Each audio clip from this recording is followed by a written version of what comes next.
Welcome to the Locked In Baseball Podcast. I'm William Locke. He is Luis Barranco. It is Thursday, December 11th. The winter meetings are in the books. We had a flurry of moves. I wouldn't say it was an avalanche, but it was an interesting winter meetings. Luis, how's it going? Locked In Sports, Locked In Baseball, Podcast Edition. Welcome winter meetings. How you doing, my guy? It is a beautiful 70 degrees down here outside. I bet you're freezing up in Chicago. How it be? Did you get the bagel? Bagel review time. We gotta get no bagel. I did not get a bagel today just because we got a lot to talk about. Winter meetings. Well, what do you mean? What do you mean? We want bagel next episode when it's quieter. Oh my next God. week. Not much will probably happen between now and next week. Maybe I could be wrong. Maybe that's something we'll talk about today is just the structure of the MLB offseason, which I feel like I have some gripes with. But no, I'm doing well. There were quite a few signings that we have to talk about. There's one particular team that is losing quite a lot of their players. Happens to be on the other side of New York. So we'll talk about that. Talk about, obviously, the Phillies getting their guy back. The Dodgers loading up. We'll talk about some of the rumors of some things that maybe will happen in the future. There have been some interesting quotes from Brian Cashman and the Yankees, and their lack of moves is certainly alarming. So I think this is going to be a jam-packed podcast. We got a lot to get to. I think I know where I want to start, but Luis, I will cede the floor to you, and you can decide where we want to start on this fine Thursday. Let's just begin with the news. I think we need to talk about the winter meetings. So MLB winter meetings took place in Orlando, Florida this past weekend. And a lot of people call them the worst winter meetings. And, you said these winter meetings suck. But something's always going to happen. Scott Boras will always make a move on the winter meetings. Last year, on the eve of the winter meetings, it was Juan Soto.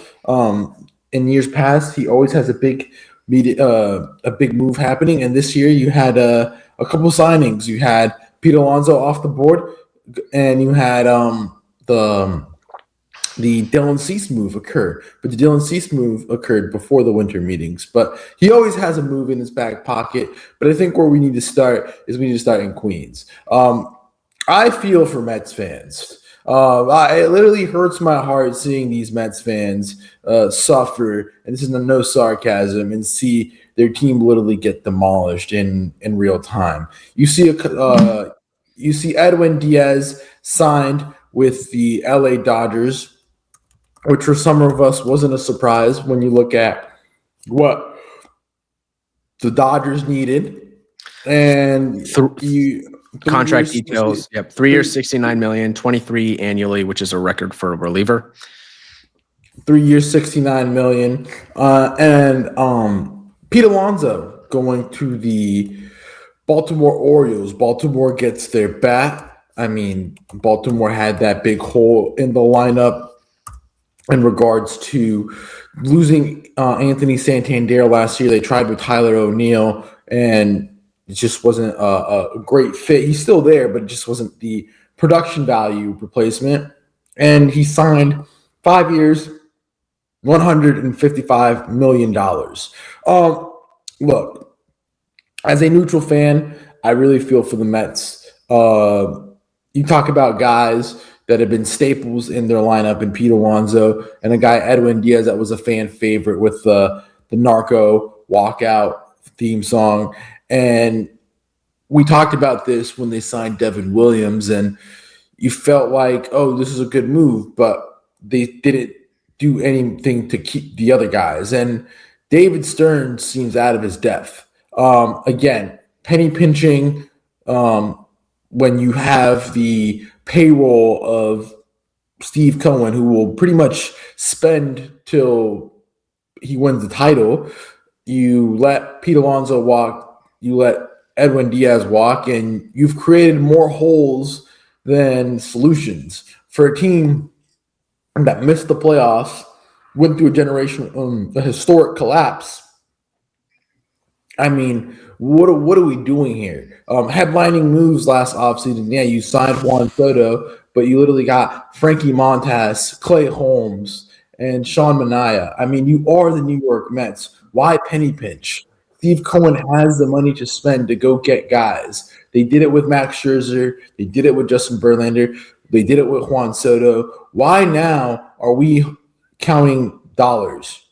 You know, Devin Williams and company, we're going to like a Milwaukee front, but you don't need to go to a Milwaukee-esque front where you need to like count dollars and bargain bin and find solutions when you're able to spend the money. This team literally got rid of Frankie Montas. He bought I think it's, yeah. I mean, there's a lot of points there. I think I can see two sides of this. I think from the Mets fan perspective, it is devastating losing not only Alonso and Edwin Díaz, but you also lost Brandon Nimmo a couple weeks ago. I mean, you didn't lose him; he got traded, but as a fan, you lost him.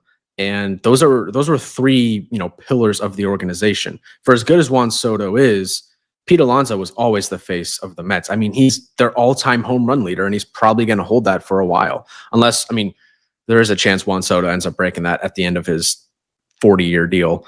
But I can see the devastation there. I do kind of understand it from the Mets side of things, from the Stearns and the Cohen side of things, because we heard them come out before the offseason and say they want to improve defensively.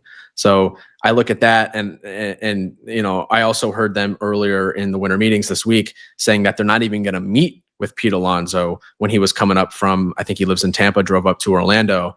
And I mean, they said they already have a working relationship there. They know each other well enough. But when I saw Stearns say that, I'm like, okay, he's gone. I mean, I know you know him well, but you're going to meet with a guy if you have an interest in signing him as a free agent. So the fact that they didn't meet with him, I thought he was gone. There is the side of it where you can say, all right, Pete Alonso, one of the best power bats in the game. Absolutely. You want to improve defensively. Alonso's not your solution at first base if that's your goal this offseason. Do you want to get tied up in paying a guy $31 million a year that essentially is a DH type of player? I don't know. I think he's one of the best power bats in the game. Probably going to miss him in Queens in that lineup. But it's still an incomplete on the offseason. Edwin Díaz, losing him, I'm not a fan of paying closers the top dollar. Then again, Devin Williams is going to be your closer next year now, that's pretty concerning. I liked him more as a setup guy when he was on the Yankees, and I would like him more in that role for the Mets moving forward.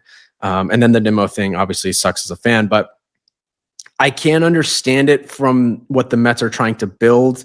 I mean, you look at what they did last offseason. They had the second highest payroll in all of baseball last year, and they missed the playoffs. So again, spending recklessly doesn't necessarily lead to winning games on the field. It's still an incomplete on the offseason. I know that's hard for Mets fans to hear right now because it's so devastating, but there are still a couple months left here. Let's see what they do moving forward. I don't know what's left on the board for them to do. Could be via trade. If they go out and trade for Ketel Marte, that totally changes the tenor, the tone of the offseason.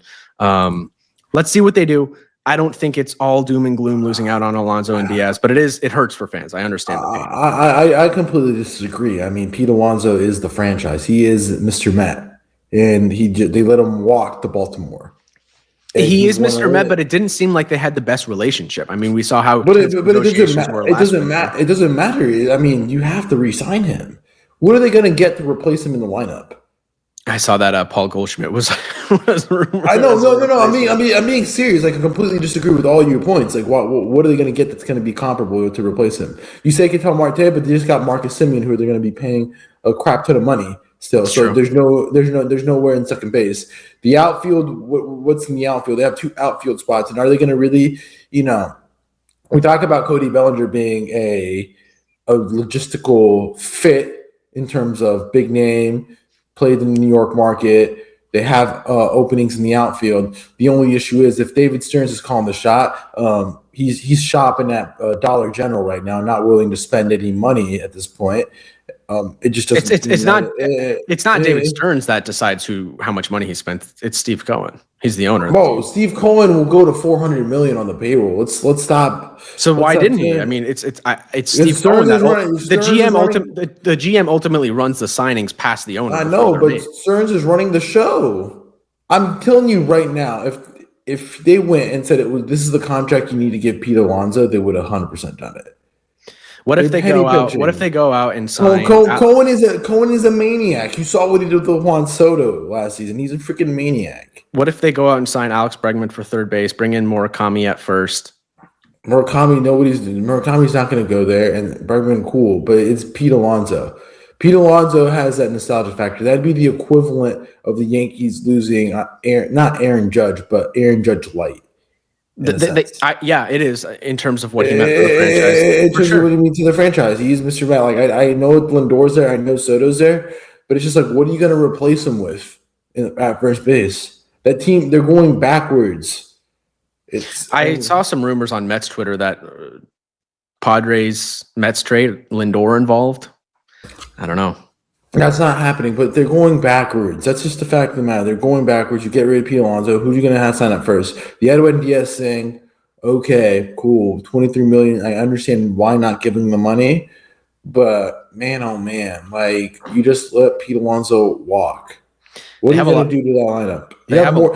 You're creating more holes than solutions. And I think that's the last thing you want to do in the offseason. Create more holes and solutions. They are definitely creating more holes, and they also have the question mark of their rotation too. Like they need to do a lot of work there as well. In addition now to first base, third base, I think needs to be upgraded. DH, there's an outfield spot that needs to be filled, specifically center field. I saw earlier this week that Stearns said that Soto is going to continue to play right field next season. They think he can get better there. Juan Soto takes it as a thing of pride to play right field. And, we've talked about it. I mean, we've seen how bad he is defensively, and they want to get better defensively, was what they said before the offseason.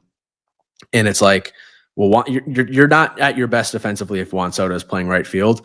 And, if he is taking pride in playing that position, playing in the field, I think it could get contentious between the two sides when the Mets try to move him to DH eventually at some point in this long-term deal, because he's just not a good defensive right fielder. The stats bear it out. He has been good earlier, a few years ago back when he was playing in Washington. He had a couple good years where he was solid defensively, but if this is a team that, and I think it's smart to try to get better defensively. Look at, what we saw in the World Series with the Jays, but Juan Soto's not a solution there. So I don't know. It's interesting time in Queens, man. I mean, they have the money, and now you see the Dodgers are, obviously continuing to spend, and that's a direct rival if you're the Mets, because you're trying to get, past the Dodgers and win the National League. Where do you go from here? I don't know. There's a lot of offseason left, though. I just feel for the Mets. I mean, my Mets fans, I'm hurt. Losing Pete really hurt, and that's just how it is. And Mets fans were devastated on Twitter yesterday. I would be devastated too. He is the franchise. Think about it. Pete Alonso was a homegrown talent, and he just walks in free agency. Yeah, you literally walk, and it just seems like there was just no interest to bring him back. There was interest, but just like lack of an interest. And, I don't know if it was an ego thing or it's just like, oh, yeah, Pete, he walked. Credit to Scott Boras for getting the money for both Cease and Alonso. Can we talk about this from the Orioles perspective? Because I don't want to let our Orioles fans under the rug here. I mean, yeah, but this is the Mets thing. Well, it is a Mets thing, but I think it's interesting from the Orioles side. I mean, they're willing to spend money. They got that new ownership group. It's good for the sport that we have another team that's willing to spend money. They offered Kyle Schwarber the exact contract that he signed with in Philly, and now you slot Pete Alonso into this lineup, this young lineup. It's kind of an experienced power bat veteran that has had success in this league. And I actually saw some tweet. I can't remember who it was from, but he actually would have had more home runs in Camden Yards last year than he did in Citi Field. So I know there's a lot of concerns with hitting in that ballpark, but they did move the fence in. It's a little bit, less pitcher friendly, certainly for right-handed hitters. And if you look at park factor last season, among right-handed hitters, the Orioles or Camden Yards had the 12th most home runs among righties. So you can hit as a righty in that field. It's kind of a neutral park factor for right-handed hitters since they moved the fence back in last year. They have a very young team. Like, there are still a lot of question marks there. Like, can Jackson Holliday turn out to what he, was projected to be? Can Jordan Westbrook have another good season? Can Gunnar Henderson, take that MVP level step? Can Adley Rutschman bounce back? Can Taylor Ward fit in that park? That's a high strikeout guy that I don't necessarily love in that lineup. Can Cowser and Basayo, can those guys perform? They are still very young. There's still a lot of question marks there, and they do have to go out and figure out what they're going to do with that starting rotation. But new ownership group, you got to be excited if you're an Orioles fan with this signing. And it's an American League East arms race. This division is like the center of the offseason. It feels like all of these top free agents are going to the American League East. These teams, especially the Blue Jays, are spending big now. Seems like the Orioles are in there. We'll see what the Red Sox end up doing. The Rays have made some signings, so they're trying. The Yankees haven't done anything, really. So this is good for the Orioles. I mean, I think it's good for the sport to have another team that traditionally has not spent. They got a new ownership group, and now they're finally spending some money. So I do want to give credit to the Orioles for going out and making this move. They pried him away from Queens, even though it seemed like the Mets were never in on him. I'm just, like I said, I just think this move is a direct reflection of the Anthony Santander move of losing him last offseason. And I think that's like the replacement, because Tyler O'Neill, we know his injury history, very mercurial bat. I think that's the solution. My thing is with the Orioles, I think the Orioles' problem never is going to be runs. It's never been the run. There's always been the pitching. And, why are we spending five by 155 on a first baseman when, they need starting pitching? Like, I can't tell you right now what the Orioles' top three in a playoff series would be. Obviously, Trevor Rogers would be one. It's been really good. But then who else? Yeah, they're linked with Edward Cabrera, but is Edward Cabrera a guy that slots into your top two of your, rotation?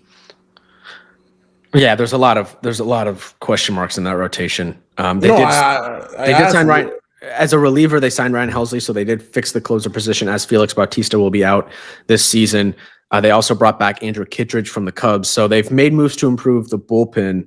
But yeah, to your point, like Kyle Bradish, Dean Kramer, Tyler Wells, Cade Povich, that's what's listed right now for the rest of their rotation on Fangraphs. That's not good enough if you're trying to win the American League East, if you're trying to win a World Series. But I will say this, if you told me this time last year that the Blue Jays would be literal centimeters away from winning a World Series in Game 7 against the Los Angeles Dodgers, I would have thought you're totally crazy.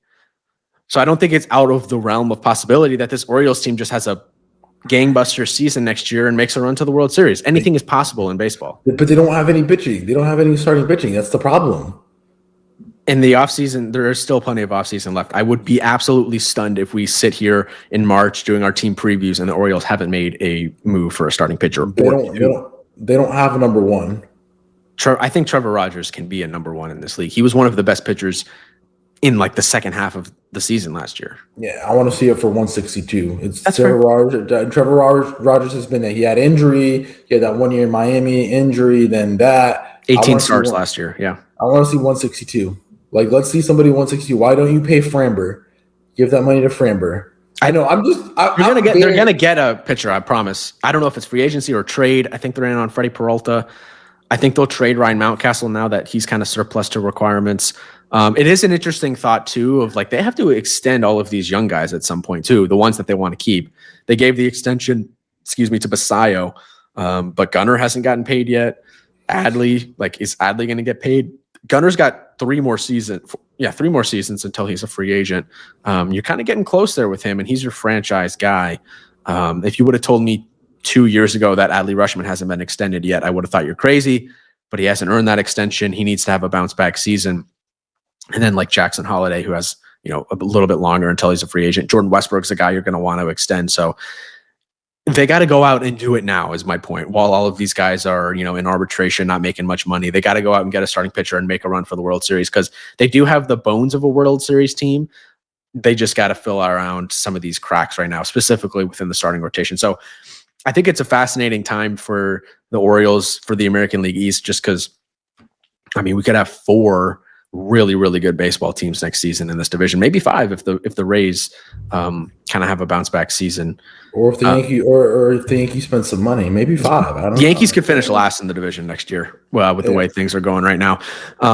Right now, Fangraphs has the Orioles estimated payroll for next season at $148 million compared to the $160 million they were at in 2025.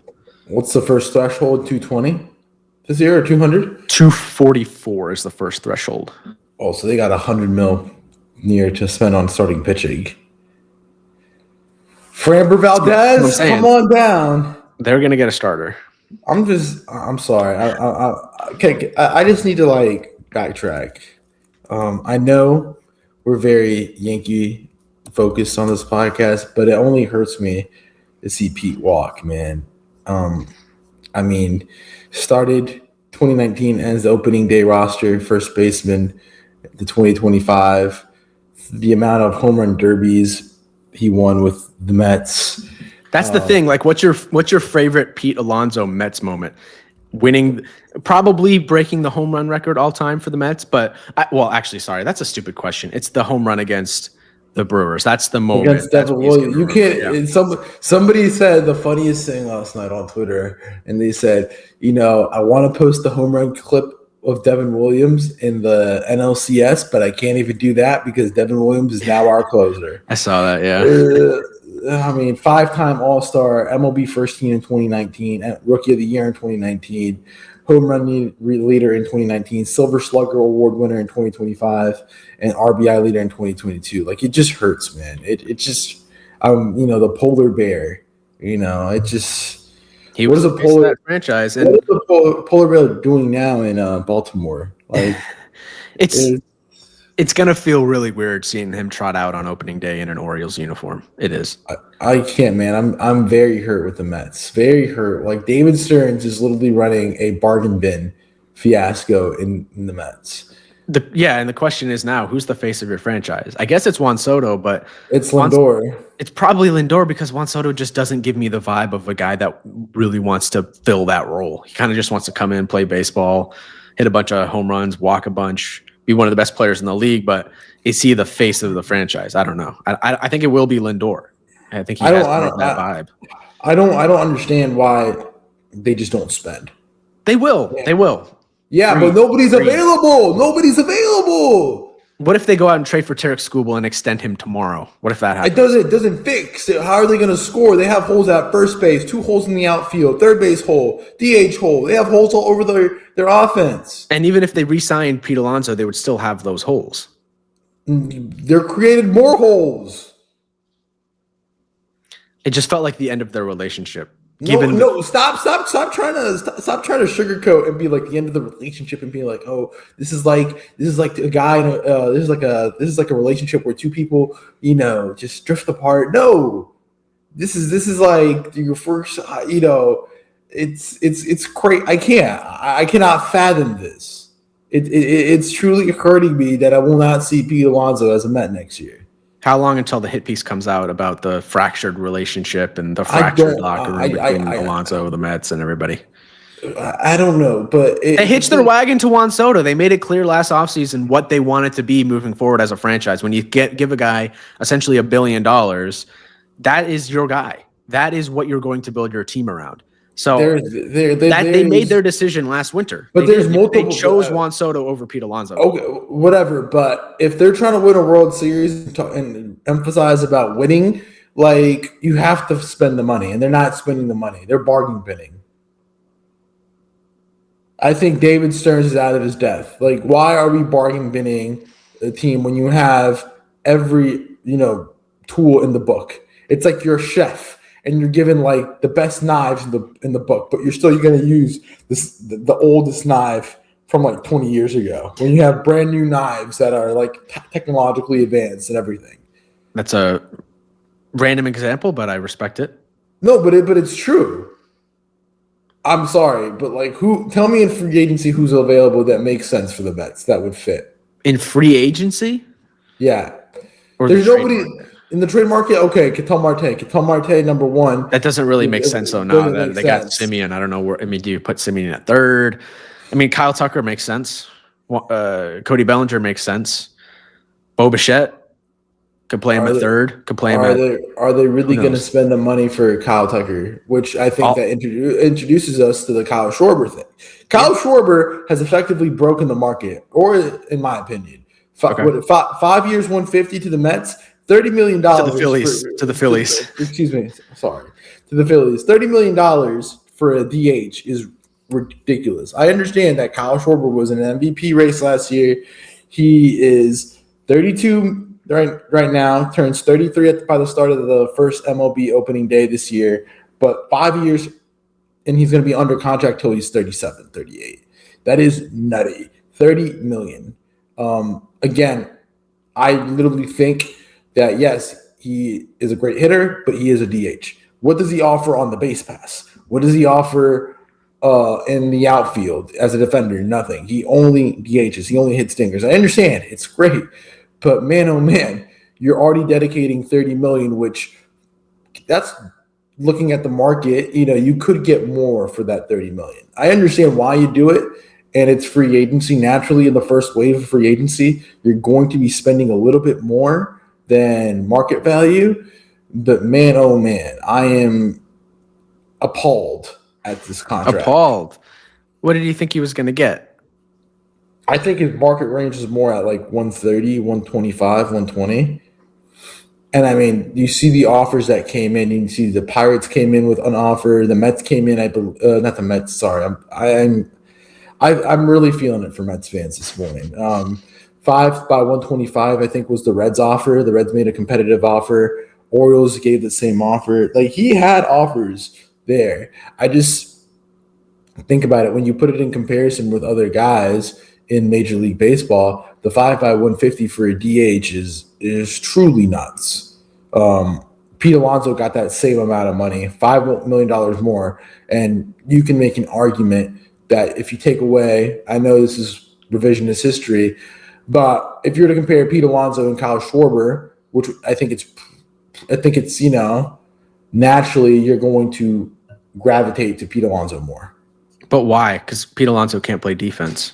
So it's basically two DH bats. I think Pete Alonso is a better defender, one, and I think he's a better hitter. He's a better defender because he actually plays the field. He is definitely – I think he's a better hitter too.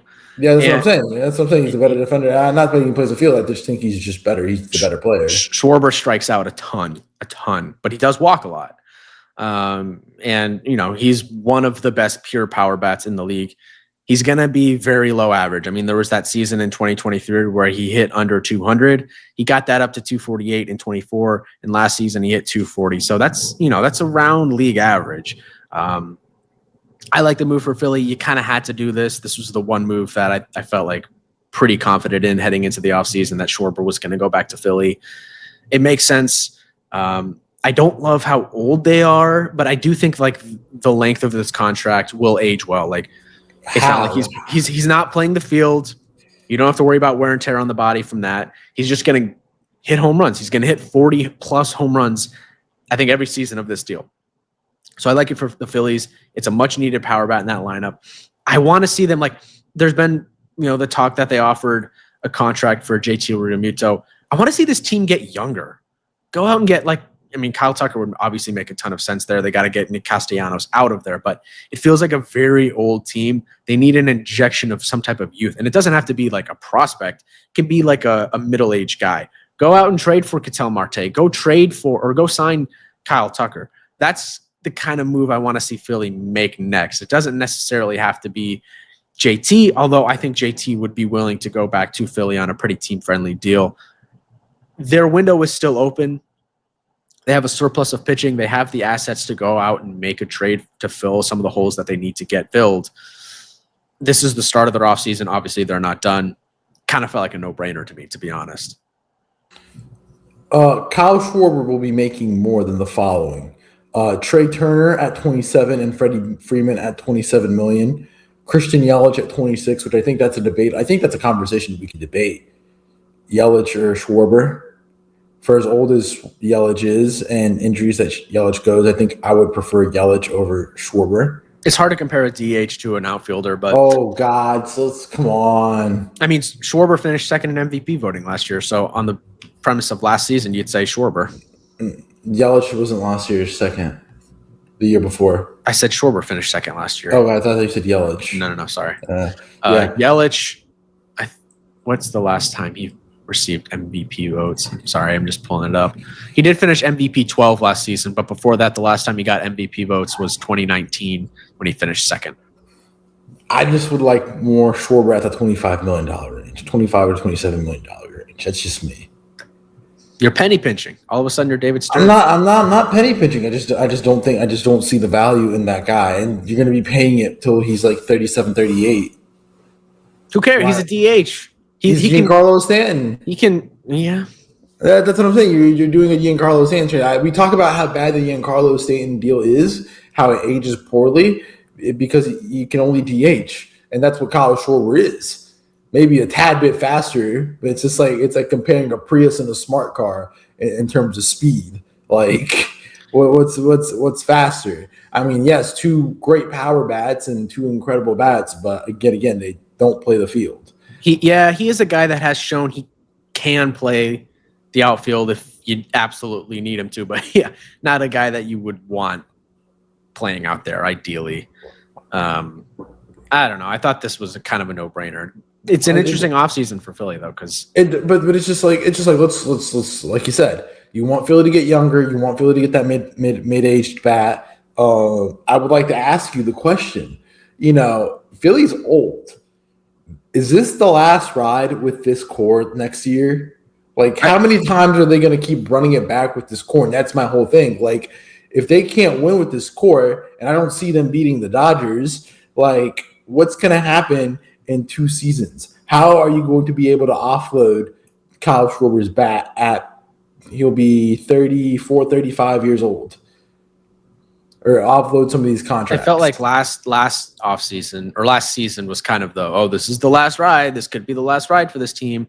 Now that you're bringing back Schwarber, Turner, Schwarber, and Harper, the core of that lineup, all on long-term deals. You look at the rotation and, Zach Wheeler, who's hurt, who knows if he can return to be what he has been in the past, but he's locked up. Aaron Nola is locked up, who, he's had some struggles.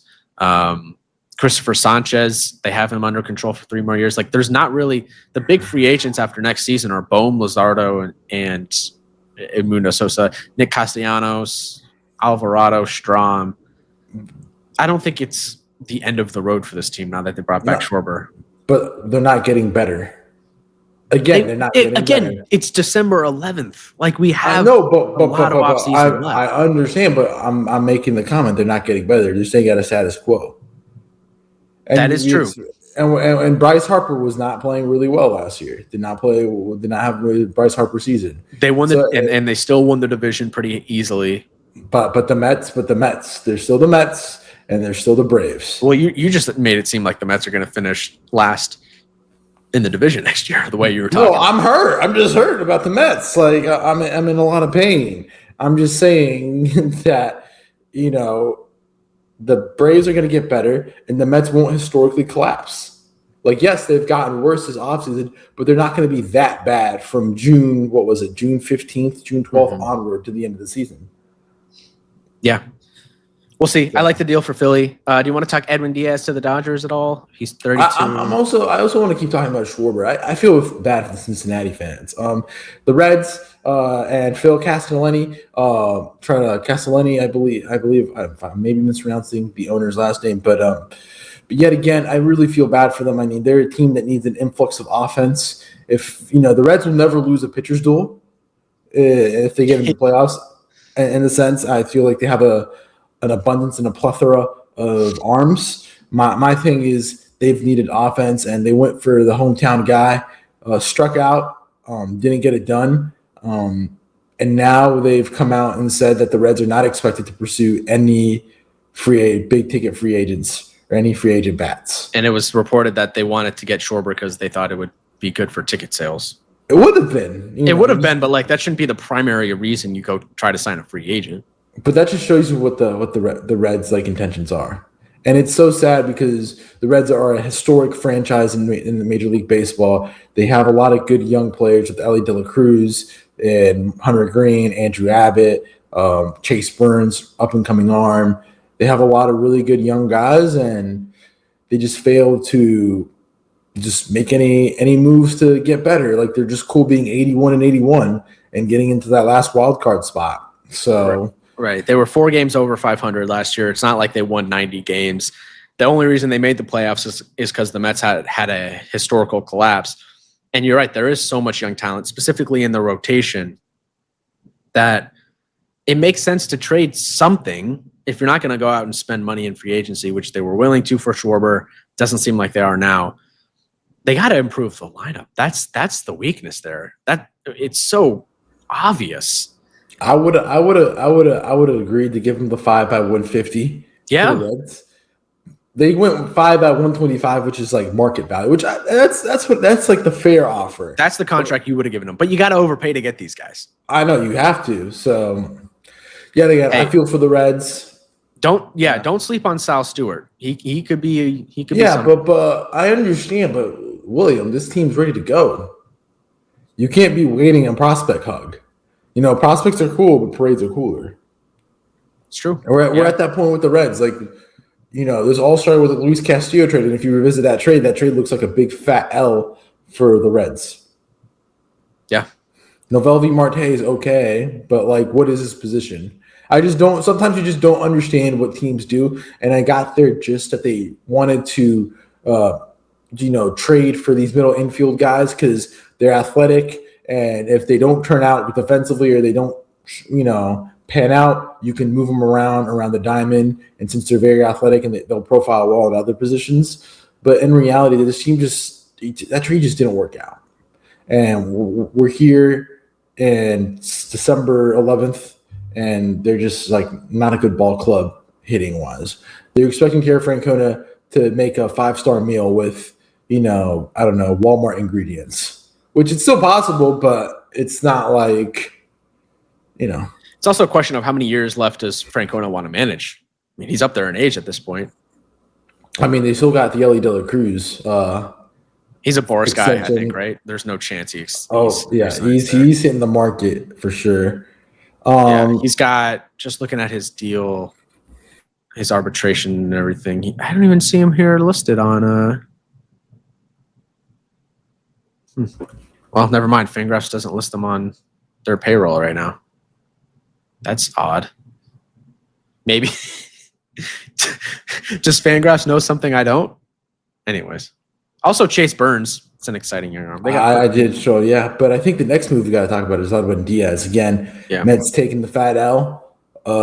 Again, walking over to the Dodgers, which I think that's like what the Dodgers needed this offseason. Dodgers needed a shutdown closer. We talked about like in a year where LA won the World Series, they didn't do much at the deadline, and what they really needed was that shutdown closer. Now, when you look at that bullpen, hypothetically, if everybody's healthy, ready to go, you have Vesia as your lefty killer, who is in team. I don't know if you saw, he's in WBC contention for Team USA, getting big WBC mentions.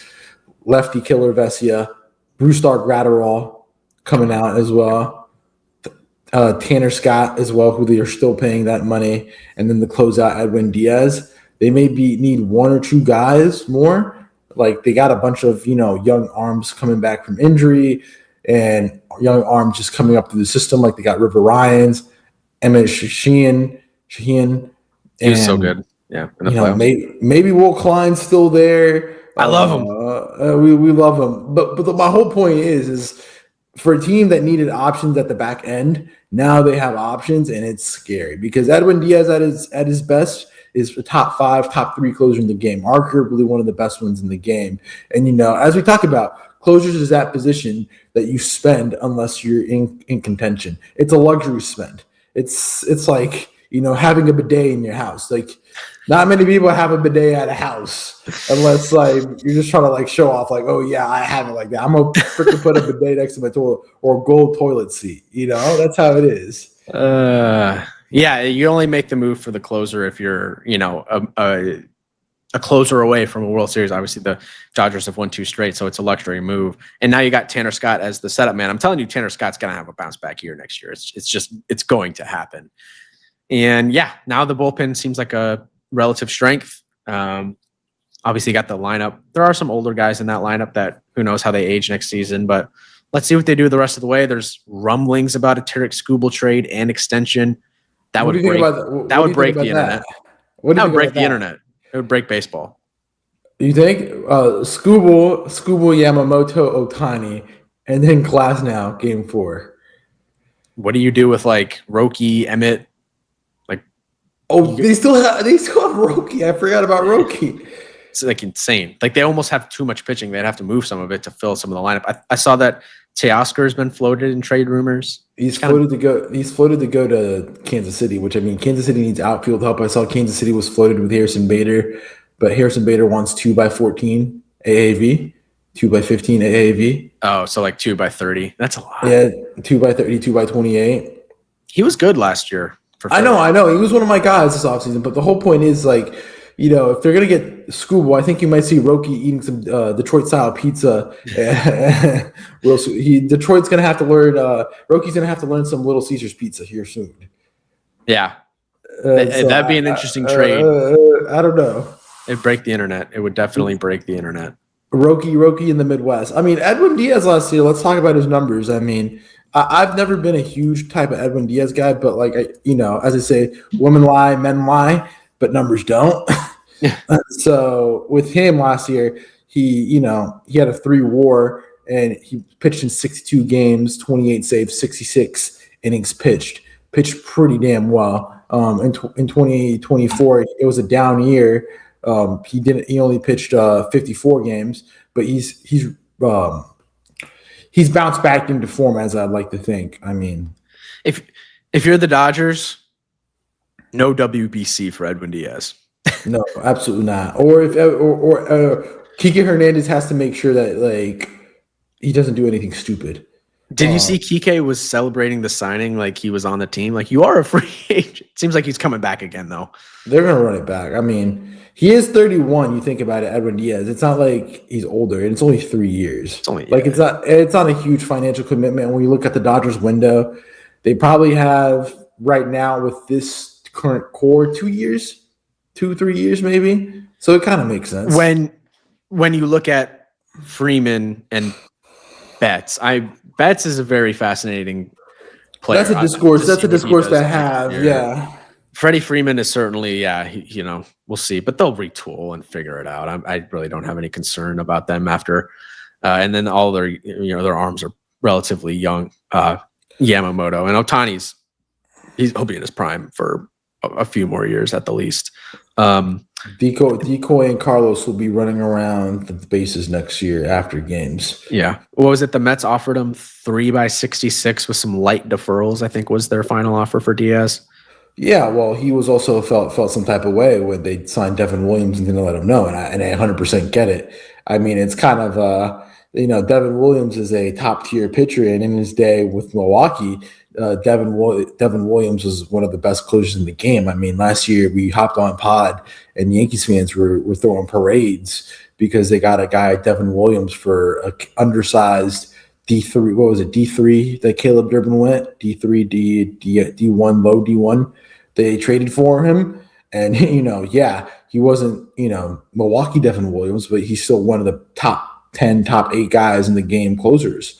Again, I understand where Edwin Díaz comes from, and I understand he needs to get the money. It just seems weird. Like, again, we saw how the WBC played out with Devin Williams, with Edwin Díaz. That he had that injury. Cohen and his wife, the wife was a big part of the whole Soto sweepstakes, of how he made Soto and Soto's family feel at home.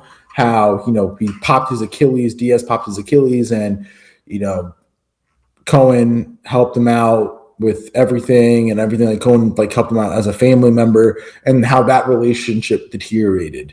Something is going on with the front office and Cohen, because I just feel like Edwin Díaz had that strong relationship with ownership, and then for this to just end up for him just to go to LA was interesting. Yeah, to the main team you're competing with. It is interesting. It's not like it was a ton more money in Los Angeles either. And you remember that one, that when Diaz blew his Achilles out. Of course, and then we were there. We were driving to the airport to pick up Armand when we were in Miami, I think it was, or something. I was on the way to pick you up because you were picking me up. Yeah. Armand didn't come on that trip. That's right. So the mascot was not there. But my whole point is you remember like those stories that like him and his wife were helping Diaz out and we're acting like first class service, helping him out with like, just things like that with his hockey. I don't know. I'm still hurting for Mets fans. It's tough. I am in mourning for them. Should we talk through some of the other minor deals that happened at the winter meetings this week? I actually have a point to talk about. I'm gonna play musical chairs and matchmaker with you. Let's talk Cody Bellinger. Okay. The market has clearly shown us this offseason its hand. Cody Bellinger and Kyle Tucker's have similar markets right now. Kyle Tucker is linked with Philadelphia. He's linked with the Mets. He's linked with the Yankees, the Jays, and the Dodgers. Okay? Dodgers just spent all that money on Diaz, and it would probably be a heavily deferred contract, one, and two, it's dependent probably on if Teoscar gets moved. And yet again, does it make sense? Again, going through the way I like to say addition, subtraction, by trading Teoscar Hernandez and getting Kyle Tucker, do you actually solve one of their problems that they had in the World Series or no? Not necessarily. It has been rumored with the Dodgers that they don't want to give him the long-term deal that he's seeking. Okay, but it's yay or nay. It's a yes or no question. I mean, they get better. It wasn't their main problem. They already addressed their main problem. They don't solve their main problem. Okay. They already solved the main problem of the bullpen. We go to Philadelphia. Philadelphia just gave Kyle Schwarber the bank. Doesn't look like a fit. I think Philly has to go out and try to get Tucker, but I know that's an opinion. That's our opinion-based article. Let's look at this objectively. They're lower in the sweepstakes, but it's a no. Then the Mets with all this spending going on and lack of spending, I don't think the Mets are going to do it. For Tucker? Yeah. And Bellinger, both, because they have similar markets. I think Bellinger is a very real possibility in Queens.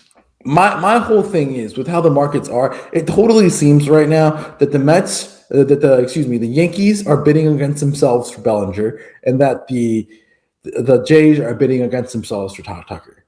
I think the only other teams involved are the Jays for Bellinger and as a fallback plan, and the Angels and Mets. Mets don't want to spend. We know what the Angels are, and the Yankees are there. The whole thing with Bellinger is the years, is what I'm reading. The Yankees are only willing to give 5. He wants 7. 7 is insane for Cody Bellinger. That's insane. I honestly would walk. I don't think he's worth the 7 years or 5 years. Just walk. Just don't sign anybody. Kyle Tucker, it seems like the only team involved in that right now is the Jays, and he's a plan B for the Yankees. And then there's those rumors that came out. I don't know if how the validity that came out that they reported last week, that they question his love for the game and does he actually want to be in New York. And if immediately when I hear that from a player and it's already linked, especially for a team like the Yankees, I'm out. Like I'm not touching them. Like, no. If that is true, yeah, I would agree. I mean, obviously, you don't want that kind of energy on your team. If it's true, who knows? I know. And the other thing with the Angels is the Angels just got out of the Rendon contract. Do you really want to give 7 years to Cody Bellinger? That's what I'm saying. Cody Bellinger 7 years is insane. My market has told us that they're not willing to give Cody Bellinger a long-term deal. And the market is telling us that it's a 2-horse race. And all these 2 to 3 horse race and all these. And it's mostly just teams bidding against themselves.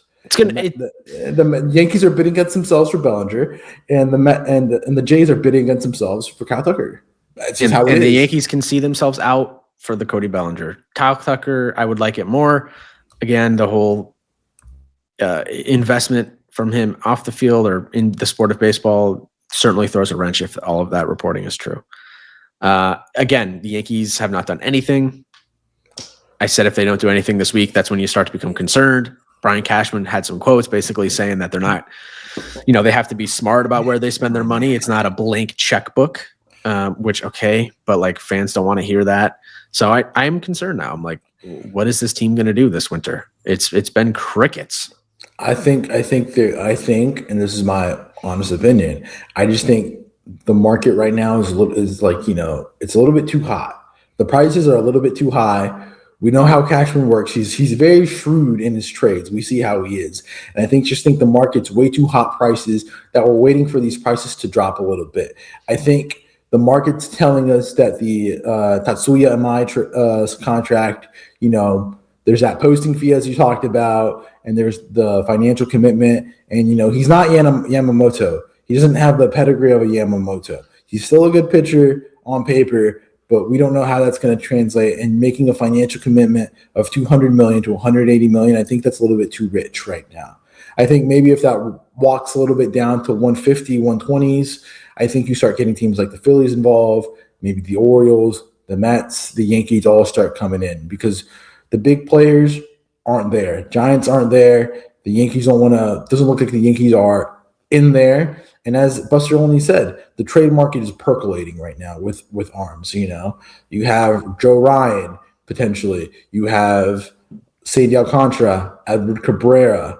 Those are just a few names to just put out there. Oh, and Freddie Peralta. Right. Too. Yeah, that's one that I mean, the Yankees have that relationship with the Brewers. They traded with them last winter. It's another rental, so it doesn't really excite me. Like, I'm saying Joe Ryan, but I just think the price for Joe Ryan for Joe's twins for Joe Ryan just was way too high. Yep. And my whole point is that I think the market's way too hot right now. I think the prices are. I think the big domino hasn't dropped. I think everybody's still waiting for that big domino to drop to open up the market. I think people are waiting for a Bellinger or a Tucker for things to start moving. Maybe a Framber opens it up for the pitching side of things, and also. I do really feel like the Yankees are really doing a good job this year of holding their cards to their chests. I think every offseason we've really had a good idea of what they want to do. I think this year, none of the top writers and not even fans like who are just playing guest speak and just guest thinking right now and speculating actually really know what they want to do. We're linked with every single player, Brendan Donovan, Freddie Peralta, Kyle Tucker, Coley Bellinger. Everybody's linked. But there's actually like no plan. Last year, it was Soto and Platoon and fill out the roster with whatever cash was left. You don't get Soto, it was going to be one of the big arms, plus Adames maybe, and Platoon first base, maybe get a Goldie, and we ride. This year, nobody really knows. It's kind of like everybody's kind of reporting something different. So I kind of really do feel Cashman is holding his cards to his chest. And you said a comment last week on podcast that I think a big move is coming, and I really do. I think Jason Dominguez or Spencer Jones has a good chance not to be on roster. Yeah, I think a big trade is coming up. I will continue to think that. And not Freddie Peralta. Something else. I don't have sources. That's just the vibe I feel. But we know Cashman is very stingy in his trades. He doesn't want to give away top prospects. So we'll see what happens. It's another week that the Yankees have not made a move. I don't think anything major will happen between now and Monday. I think teams are kind of getting back home. I don't know. I could be wrong. But some other moves that happen at the meetings, smaller. But Michael Soroka to Arizona, 1 year, 75. Steven Matz to Tampa Bay, 2 years, 15 mil. Kyle Finnegan back to Detroit, who he's from Detroit, 2 year, 19 million. Gregory Soto to Pittsburgh, 1 year, 7.75 million, and Mike Yastrzemski to Atlanta, 2 years, $23 million. Any thoughts on those signings, Luis? Atlanta, we're suspending. Gregory Soto, one of the Yankees fans made a comment on Twitter and said, this is a prime trade deadline candidate, one of those contracts that you sign to hit like the floor. He was talking about how in NHL there's like a salary cap floor that all teams have to hit. And he's like, oh, this is like one of the NHL teams signing this dude to a ridiculous contract to hit salary floor and then trade him mid-year. Braves, let's start spending. Open the checkbook. We heard all this hype that you're going to be in salary, spending that cash, but you're not there. So that's the main things. Yastrzemski was really good for the Royals when he came over via trade last trade deadline. I don't know if they needed outfield. I mean, they got Harris, Acuna, and Profar out there, but it's a fourth outfielder, I guess, for them, who a team that I think it can be competing for the division. Acuna DH, because Ozuna's a free agent. Got to save that knee. If you want to, you're trying to preserve the life of Acuna. They're a way better team with Acuna in the lineup than out of the lineup, so it could be like that. Ozuna's a free agent. I would think Ozuna's looking at the Schwarber deal, and he's going to ask 20 M's maybe for Ozuna. Yeah, something like that. Vaughn Grisham traded to the Angels. The Red Sox get Isaiah Jackson. And then we also had an interesting trade. I think it was last Saturday. Jose Ferrer from the Nationals gets traded to Seattle for top catching prospect Harry Ford. Obviously, Harry Ford's surplus to requirements out there in Seattle because they have Cal Raleigh. I actually like the move for Seattle, given the context of they didn't really have – I think Gabe Spire was their only lefty in the pen last year. They bring in another lefty. He's one of the best ground ball pitchers in the league. He was saving games for the Nationals last year after they traded Finnegan at the deadline. He is an elite ground ball pitcher in what is a very pitcher-friendly park. So I think it's a good fit. And when you're a team that was so close to making the World Series last year, you're really just trying to fill in the final holes to get over that hump, and getting relief help makes a ton of sense. I think this guy can be very, very good for the Mariners, given the ballpark and given his success last year for the Nationals. I like the move. Harry Ford, he could pan out. He very well could pan out, but the defense took a step back last year.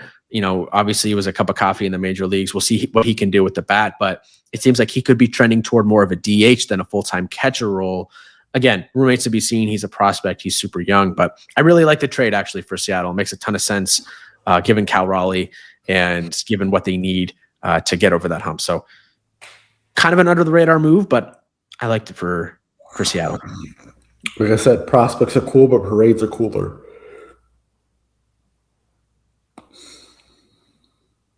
Yeah. Anything else? I mean, I feel like we hit on it right at about an hour. I mean, we'll be on call. I think next move to pop probably is Cody Bellinger. Cody Bellinger or Framber pops next. That's the next domino to pop. Yeah, haven't really heard anything on Bregman. Yeah, I think he's going to take a little bit of time to sign. Maybe we get a trade sprinkled in. I mean, Ketel Marte, Boston non-spenders again. Typical Breslow. I keep getting notifications. Red Sox are interested in. They're the kings of being interested in players. And the Yankees, the Red Sox and Yankees. I think the Yankees want to spend, but I think Breslow has money, and he's like, oh my god, like why is it so expensive? Yeah, we'll see what Boston does. I mean, their fans are frustrated too, so we'll see. A lot of frustrated fan bases, but like I said, it's still early in the offseason, which is a whole other conversation that we don't have to get into right now because I think we're at a good time to wrap up. But it's a slow offseason in this sport. Yeah, well, I'd like to wish our viewers and listeners happy Hanukkah. Hanukkah starts this weekend. I don't think we'll be back on air this weekend. So for those who do celebrate and observe, happy Hanukkah. And we will see you guys next week. Absolutely. Thank you all for listening. Hope you enjoyed.